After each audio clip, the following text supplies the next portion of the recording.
brothers, reka mbabwire ikintu.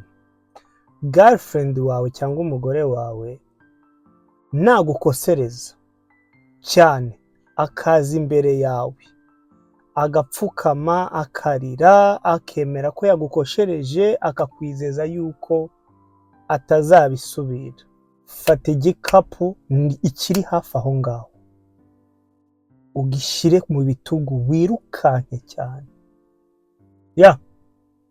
wiruka ariko utareba n'inyuma, kubera ko nta mugore nzi nta mugore nasomye mu bitabo ushobora guhinduka.